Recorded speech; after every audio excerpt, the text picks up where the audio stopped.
Hello everyone, and welcome to the WildWeiler Weekly Wrap. As always, I am WildWeiler. I am finally back in the saddle, friends. I cannot be happier. I am back making videos, and nothing could be better. I feel like my energy has finally returned, and in a weird way, since I have just only started, there isn't much to talk about. Because my energy only came back this last week, but that means I do have a week to wrap. So we are going to get onto that. First bit of news is I've been playing some games. I've been playing a lot of games. I have been playing a lot of games. Like, it's been a lot of games. I'm only going to really talk about two of them. The first is I got the new Saints Row game because I have played all the Saints Row games. And they're not my favorite. They're not the best, but they're fun. And that's really the important bit, is that they are fun. Anyways, so this new Saints Row game, it's got a lot of mixed reviews. I will say it's way closer to the sort of mindless entertainment that is Saints Row 2. And the plots and activities are every bit as weird and zany as they were in that game. And it's a great game to just kick back and relax and not take yourself too seriously with. Co-op mode is a blast. You bomb around with a friend. If you've played Saints Row 2, 3, I think even the first one has co-op. You're used to that. And that's actually, I would say, the experience that this game is made for. That's what you want to be doing because, honestly, it's a Saints Row game. The plot, not super deep, and the activities a little shallow, but with a friend, it's truly the best. I have two complaints, though. The first is that the enemies are far too bullet spongy. There's one enemy in particular that is a pain to kill if you don't have a friend. So it's very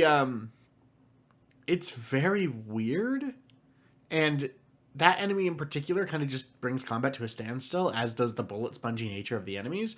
And it's a game, it's like a GTA clone, so there is a lot of shooting. So it does kind of suck that combat does bring things to a standstill. But with a friend, that kind of goes away. You got twice as much firepower. It's great. My second complaint is they tried to grow up a little bit, and they removed a lot of the problematic elements from the first 4 games from this one, and I think that was good. I think that was really good, and that's important to recognize, is that there were a lot of things specifically around the treatment of sex workers in the first several games that were not okay, and they've cleaned that up. The problem is they've also de-hornied the game, and that upsets me for a couple of reasons. The big one is that conflates horniness with being problematic. And frankly, if you meet like kinksters, you'll find that they're generally some of the like kindest, most accepting people out there and aren't very problematic, but they're horny all the time. So you can really meld being not problematic and being horny really well.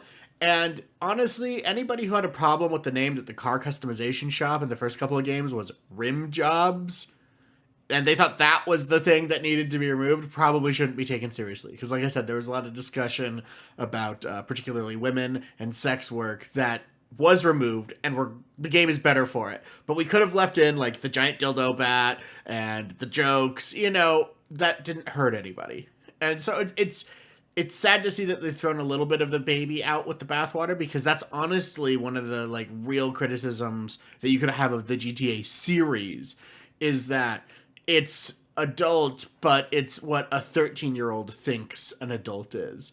As where Saints Row was very, like, in your face with, like, no, adults fuck. Okay? Like, I can say that. That's my channel. Adults fuck. So, we're gonna make a game with that. And they took that out. Oh, well. You don't have to be worried about me, though, because there is a jock strap in the game, and I insist on wearing it all times.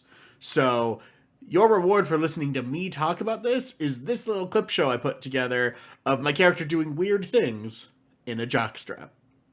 Teach him a lesson. Idol style. Take to the rear. That's horrible. Sarah.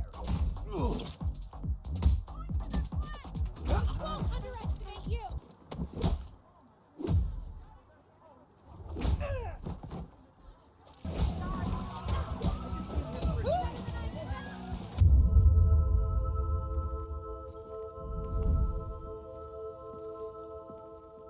The Saints. We call ourselves the Saints. The other bit of news is I've started recording my next Let's Play series. Let's see if you can guess what it is from this brief teaser. Midway presents, in association with Tiger Hill Entertainment, a John Woo and Terrence Chang production, starring Chow Yun-fat as Inspector Tequila. Chicago. Did you get it? If you guessed John Woo's Stranglehold, then you are correct. That drops this week. It's a blast. I can't wait for you to see it. I am so excited. Finally, last night I watched the movie Day Shift. It's on Netflix. It's about zombie hunters in the LA area. I think the San Fernando Valley to be specific. But it is amazing. If you want an uncomplicated 2-act movie, this is the one to watch. It's great. I think everybody over at Marvel needs to take a note from it because there was not a scene you could remove. It was mindless, but in the good way. It was paced brilliantly. Snoop Dogg is in it. So please, if you can, check out Day Shift. Highly recommend it. Ignore the professional reviewers. It's not art, but it's not trying to be art. It's trying to be entertainment, and it is entertaining as hell. So please watch it. I want somebody to talk to about it. If you do watch it, leave your comments about it because I want to know what you think. And I had a lot of fun. It was great. And the fact that nobody said, hey, you gotta watch this, or it didn't blow up, really boggles the mind because it is a great comedy. It is a great vampire movie. It's cool. You should watch it. Okay, that does it for this week. That's the update. Coming up, I have a stream Thursday afternoon Pacific time. My friend Emrys is re-debuting, so we're going to play Warframe.